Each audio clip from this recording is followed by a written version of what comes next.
주님 앞에 나아갑니다. 주의 흘린 보혈로 정케 하사 받아주소서. 날마다 주를 찬송하겠네. 주의 사랑 줄로서 나를 굳게 잡아매소서. 괴로운 세상 지날 때 나를 인도하여 주소서. 주를 믿고 나가면 나의 길을 잃지 않겠네. 날마다 주를 찬송하겠네. 주의 사랑 줄로서 나를 굳게 잡아매소서. 세상 살아갈 때에 주를 더욱 사랑합니다. 밝고 빛난 천국에 나의 영혼 들어가겠네. 날마다 주를 찬송하겠네. 주의 사랑 줄로서 나를 굳게 잡아매소서. 아멘. 로마서 12장 1절 2절 보겠습니다. 로마서 12장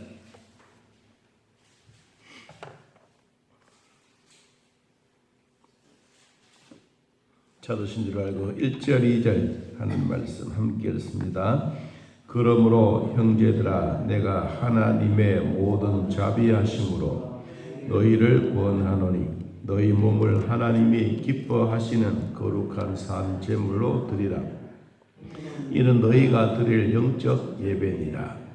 너희는 이 세대를 본받지 말고 오직 마음을 새롭게 함으로 변화를 받아 하나님의 선하시고 기뻐하시고 온전하신 뜻이 무엇인지 분별하도록 하라. 아멘. 바울은 12장에 들어와서 그러므로 형제들아 라고 말했습니다. 우리로 말하면 결론적으로 로마서 1장에서 11장까지 하나님이 이스라엘 백성들을 선택할 뿐만 아니라 로마에 살고 있는 유대인들도 하나님은 사랑하고 계시는데 바울이 전하는 예수님을 믿지 않고 있으니 바울의 마음속에는 답답함이 견딜 수가 없습니다. 그래서 차라리 내 생명을 거두어 가시더라도 이 로마에 있는 백성들이 하나님의 품으로 돌아왔으면 좋겠다라고 하는 간절한 마음이 바울의 마음속에 간직되어지고 있습니다. 살아있을 때는 아무리 복음을 전하고 무엇을 해도 이 로마에 있는 사람들이 복음을 믿지 않았어요. 그런데 바울이 순교당하고 난 다음에 이 로마는 새로운 변화가 일어났습니다. 모든 사람들의 변화. 그래서 전 세계적으로 기독교 국교로 된 것은 로마가 제일 먼저입니다. 그렇기 때문에 로마는 바울이 피를 뿌리고 생명 바쳤던 로마라고도 볼 수가 있습니다. 9장, 10장, 11장의 로마서에는 이스라엘 백성들의 육이 하나님이 버림에 대한 내용을 소개하고 있습니다.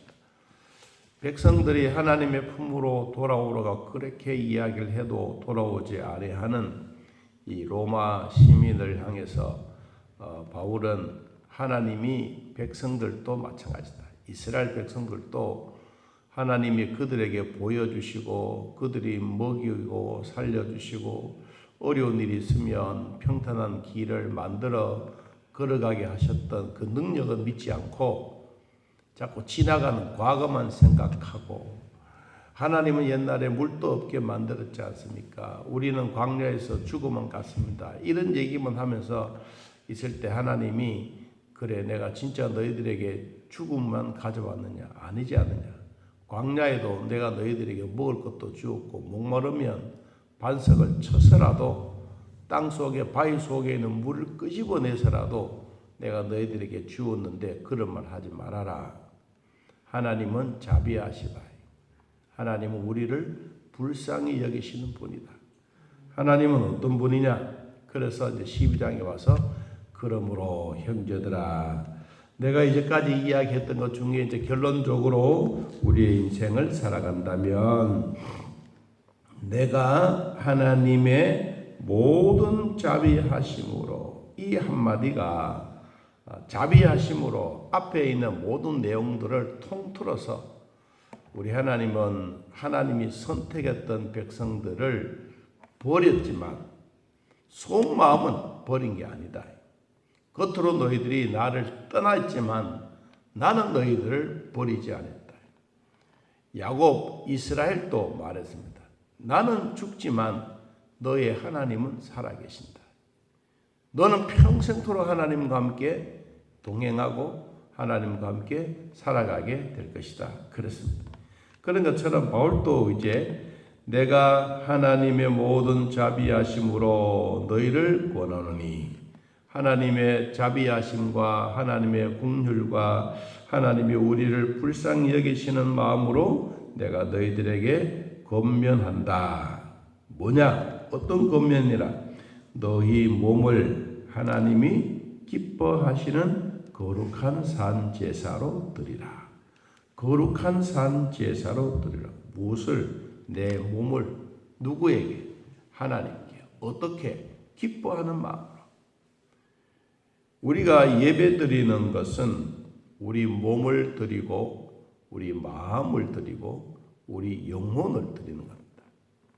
그래서 우리가 온전한 예배, 거룩한 예배, 이것이 너희가 드릴 영적 예배다. 영적 예배. 그러면 구약시대처럼 백성들이 짐승을 잡아서 드리고 그리고 피를 뿌리고 다 태워서 연기를 드리고 막 이런 예배만이 구약에서 드려졌던 예배가 아니라 이제 예수님이 직접적으로 우리를 위해서 십자가에 구약에 있는 제사를 드리는 것처럼 다 드렸다. 십자가에. 그래서 너희들이 그 사건을 믿기만 믿으면 되는 것이다. 여러분, 우리 믿음이라고 하는 것은 그냥 단순하게 믿자라고 해서 믿어지는 게 아닙니다. 기초적인 믿음이 있습니다. 사람과 사람 사이에 신뢰하는 것도 있지 않습니까? 그리고 조금 더 사귀어보고 말을 해보고 그 사람의 본 마음, 본심이 무엇인지 그것을 이제 깨닫게 되는 겁니다. 그러면 그 사람하고 아주 접근이 되어지고 가깝게 지내고 야, 그 사람 괜찮네? 말해보니까 내하고 소통이 되네? 그러면서 이제 서로 가깝게 지내는 거예요. 하나님이 우리에게도 구약에는 죽은 제사를 짐승을 잡아서 드렸지만 지금 우리 신약시대 때 예수님이 오셔서 십자가에서 다 이루었다라고 말씀하시고 그리고 예배를 다 통합해서 우리에게 이렇게 드려라. 그래서 너희 몸을 산 제사로 드려라. 그럼 우리가 살아있는 우리의 몸을 죽여서 하나님 앞에 드려란 말인가? 아닙니다. 우리 첫째는 마음을 잘 드려라. 온 마음을 다해서 내가 가정에서 출발해서 교회와 앉아서 기도하고 예배를 맞이하는 우리의 기다리는 그 마음처럼 하나님의 은혜 속에 그 산 제물이 되려고 하면 막 억지로라도 막 피투성이를 내고 고난을 당하고 내 몸을 괴롭히고 피를 내고 이렇게 해서 드리라고 하는 게 아니에요. 내 마음을 드리라. 마음을 드리되 다른 생각을 버려라. 가끔씩 그런 얘기하죠. 내가 가스를 잠갔는지 모르겠다. 집에 나올 때는 문단속 다 하고 왔는데 교회에 앉아 있으니까 이 잡생각이 들면서 내가 가스를 잠궜는지 내가 문단속 옳게 했는지 엉뚱한 생각을 하거든요. 여러분 이게 바로 뭐냐니까 온전한 예배를 드리는데 방해가 되는 거예요. 우리가 거룩한 산 제사를 드린다라고 하는 집중적으로 집중. 다른 생각을 좀 안 하는 게 좋아. 오늘 예배를 마치고 내가 결혼식을 가야 되는데, 내가 예배를 마치고 누굴 만나야 되는데, 자꾸 그런 생각이 들면 찬송을 불러도 왜 이렇게 지루하고, 설교를 들어도 왜 이렇게 길게 하고, 이런 생각만 자꾸 드는 거예요. 여러분, 우리 마음이 온전하게 되어지게 되면, 집중되어지게 되면 예배를 시작해서 마치는 그 시간까지 내가 다 시간을 드리는 그 시간이 벌써 끝났어? 벌써 끝났어? 여러분, 예배의 그 즐거움이 회복되어지게 되면 조금 더 했으면 좋겠다. 벌써 시간이 이렇게 됐나? 여러분, 이게 우리 마음이 되어야 돼요. 온전한 마음은 이것 생각하면 지루하고 저것 생각하면 답답하고, 기도해도 장로님 기도가 뭐 그렇게 길어, 옛날에 또 얘기하고. 아니에요. 여러분, 우리가 온전한 예배가 되어지게 되면, 될 수 있으면 참 짧게 드리는 게 중요한 게 아니고 내 삶을 전체를 드리는 게 중요해요. 여러분, 예배는 1시간 예배, 저도 될 수 있으면 이 1시간의 예배를 맞추려고 하는데 하다 보면 또 안 되잖아요. 은혜 되면 또 목사도 은혜 되면 또 설교도 길어지고, 될 수 있으면 설교는 5분 전에, 12시 5분 전에 마치려고 노력하지만 또 안 될 때도 있어요. 여러분, 그러나 우리 예배 시간은 전체적으로 보면 10분 잘 안 넘어갑니다. 될 수 있으면 그렇게 마치려고 합니다. 자, 우리가 온전한 예배는 내 몸을 피투성이를 만들고 그렇게 해서 드린 것이 아니라 집중적으로, 다른 생각하지 않고 오로지 집중적으로. 여러분, 가스불은 이미 다 잠가놨어. 그러니까 그 생각을 할 것도 없고, 어떻든 예배에 어떻게 집중할 거냐, 이게 영적으로 드릴 우리의 예배다. 자, 이렇게 드리는 예배가 하나님이 기뻐하시는 예배인데, 여러분, 예배는 내 혼자만 드리는 게 아니지 않습니까? 예배는 공동체가 함께 드리는 거예요. 그러니까 내 한 사람이 예를 들어서 부시럭부시럭 한다든지, 과자를 깨서 먹는다든지, 입속에서 껌을 짝짝 씹는다든지, 이런 소리가 남에게 들리면 이게 예배 공동체의 방해가 되는 거예요. 그럼 몰래 사실상 우리가 연세 드시면 입이 바짝바짝 마를 때는 사탕 하나 넣는 게 얼마나 복이에요. 여러분, 그래도 그걸 모르는 척 하고 있잖아요. 있으면서 입이 어떤 침이 좀 덜 말라야 되니까. 여러분, 그러면서 내가 드려지는 예배가 남에게 방해되지 않아야 돼. 어떤 분들은 그냥 오면 자는 거예요. 다리를 앞 사람의 발냄새 나든 말든 더 앞다리에 걸치고 그냥 자는 거예요. 이 보면 목선까지 보여, 얼마나 그렇게 하품을 하는지. 그런 분들도 있어요. 그런데 다 그런 것이 아니라 우리가 온전한 예배는 마음을 먼저 드리고, 그리고 모든 게 집중적으로 하고, 생각은 다른 데 좀 안 하면 돼요. 안 할 수 있는 마음이 뭐냐? 집중하는 거예요. 여러분, 기도에도 집중, 찬송에도 집중, 성가대에도 집중, 설교에도 집중. 다 집중적으로 하면 마지막에 어이구 벌써 끝났어, 이런 말이에요. 아이고 지루하다, 그러면 은혜 받지 못한 것이고, 벌써 끝이 났어, 그러면 마음에 은혜가 충만하다는 거예요. 이게 바로 뭐냐? 영적 예배다. 자, 영적 예배는 내 혼자만이 드리는 것이 아니라 공동체가 함께를 드리는데 남에게 지장되지 않고 방해되지 않도록 해야 되는 것이다. 자, 2절, 너희는 이 세대를 본받지 말고 오직 마음을 새롭게 함으로 무엇을 받아? 변화를 받아 하나님의 선하시고 기뻐하시고 온전하신 뜻이 무엇인지 날마다 분별하도록 해라. 우리 마음을 새롭게 되는 거다. 새롭게. 예배는 매일매일 새롭습니다. 여러분, 목욕탕에 가서 때를 빗겨내면 이놈 때가 어제 붓겠는데 또 나오잖아요. 그런 것처럼 우리 옛것은 자꾸 지나가야 돼. 지나가고 우리 새것이 받아들여야 돼. 그렇다고 해서 새로운 거 좋은 건 아니에요. 예배 드리는 그 새 마음이 중요한 거예요. 매일 주일날 똑같은 날짜의 개념, 주일의 개념이 있어도 오늘도 새로운 마음으로 오늘 하나님 어떤 은혜를 주실까? 내 마음의 고통과 고민과 갈등과 마음의 소원이 이런 것이 있는데 하나님 어떻게 나에게 응답해 주실까? 그 마음을 기대하고 오는 거예요. 그게 바로 새 마음이에요. 새롭게 함으로 내 마음의 변화를 받는다. 여러분, 환경은 변하지 않습니다. 공기도 변하지 않습니다. 그런데 누가 변해야 되느냐? 예수 믿고 나면 나 자신이 변해야 돼요.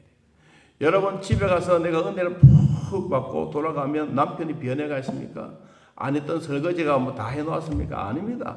환경은 안 변해요. 환경은 안 변하지만 내가 변해요. 내가 변화를 받으면 그 다음에 하나님이 기뻐하신 예배가 되는 것이다. 자, 기뻐하는 예배가 이제 뒤에 쭉 나오는데, 사람에게는 각자 자기에게 주어진 은사와 달란트가 있다. 자, 우리 4절 한번 봅니다. 우리가 한 몸에 많은 지체를 가졌으나 모든 지체가 어떤 같은 기능을 가진 것이 아니다. 여러분, 우리가 각자가 다 달라요. 우리의 손가락의 크기도 다 달라요. 사람의 환경의 조건도 다 달라요. 우리 몸의 구조, 조건도 다 달라요. 팔이 하는 기능이 따로 있고 발바닥이 하는 기능이 따로 있어요. 그래서 성경이 그랬어요. 모든 기능은 가지고 있지만 공동체가 하나가 되기 위해서 있지만 이 다 다르다. 다르지만 5절에 이와 같이 우리 많은 사람이 그리스도 안에서 뭐가 한 몸이 되어 서로가 뭐가 되었다? 지체가 되었다. 그래, 하나의 공동체를 이루어가는 우리 몸 전체를 생각하면 어떤 분들은 머리 역할을 하는 사람이 있고, 어떤 분은 눈동자 역할을 하는 사람이 있고, 어떤 분은 팔 역할을 하는 사람이 있고, 어떤 분은 심장 역할을 하는 사람. 여러분, 교회 안에도 다 똑같이 머리가 아니에요. 다 똑같이 발이 아니에요. 다 똑같이 손이 아니에요. 오늘 주셨던 말씀처럼 다 모든 지체가 같은 기능을 가진 것이 아니지만 다 협력하여 선을 이루는 것이 한 몸을 이루어가는 거다. 예배도 찬양대가 있고 성가대가 있고 기도하는 자가 있고 설교자가 있고 성도들이 있고 다 있으면서 이게 뭐야? 종합적인 예술이 11시가 되면 예배를 쫙 드려지는, 이게 하나님을 드려지는 진짜 영적인 예배입니다. 자, 오늘도 우리는 이런 예배를 기억하면서 하나님의 마음을 가장 기쁘시게 할 수 있는 예배, 첫째, 내 마음을 드려라. 집중해라. 그리고 환경은 변하지 않는다. 내 자신이 변하면 하나님이 정말로 기뻐하신다. 내 몸 하나이지만 내가 어느 교회에, 우리 교회에 내가 갖춰야 될 기능은 내가 해야 할 분량이 있다. 내가 해야 할 은사가 있다. 내가 해야 될 일을 하지 아니하면 결국은 다른 사람이 이 일을 해야 돼. 그러므로 우리는 공동체는 하나가 되는 것처럼 우리의 몸이 전부가 하나가 되어져서 머리부터 발끝까지 막 움직이고 뛰고 활동하고 먹고 에너지 다 보내하는 것처럼 우리 교회도 이와 같이 오로지 하나가 되는 모습이 되는 것입니다. 그래서 자, 결론로 고린도전서 1장 10절, 고린도전서 1장 10절 읽어봅니다. 형제들아, 내가 우리 주 예수 그리스도의 이름으로 너희를 원하노니 모두가 같은 말을 하고 너희 가운데 분쟁이 없이 같은 마음과 같은 뜻으로 온전히 합하라. 아멘. 이렇게 될 줄 믿고 감사하는 하루 되시기를 축복합니다. 하나님 아버지, 오늘도 온전한 예배, 영적인 예배, 우리 그러므로의 인생을 살아가는 일에 부족하지 않도록 도우시고, 오늘도 주 안에서 승리하며 하나님 나라 위하여 살아갈 때 부족하지 않도록 은혜 베풀어 주옵소서. 목사와 온 성도들이 하나님을 향하여 같은 말을 하고 같은 마음을 가지고 같은 뜻을 가지고 하나님 앞에 온전히 합하여 하나님께 큰 영광 돌리는 우리 주사랑교회 모든 성도들이 다 되게 하여 주옵소서. 오늘 함께해 주신 우리 하나님 감사합니다. 예수님의 이름으로 기도하옵나이다. 아멘. 하늘에 계신 우리 아버지여, 이름이 거룩히 여김을 받으시오며 나라의 임하옵시며 뜻이 안에서 이루어진 것 같이 땅에서도 이루어지이다. 오늘날 우리에게 일용할 양식을 주옵시고 우리가 우리에게 죄진 자를 사하여 준 것 같이 우리 죄를 사하여 주옵시고 우리를 시험에 들게 하지 마옵시고 다음 악에서 구하옵소서. 되게 나라와 권세와 영광의 아버지께 영원히 있사옵나이다. 아멘. 자유롭게 떠들겠습니다.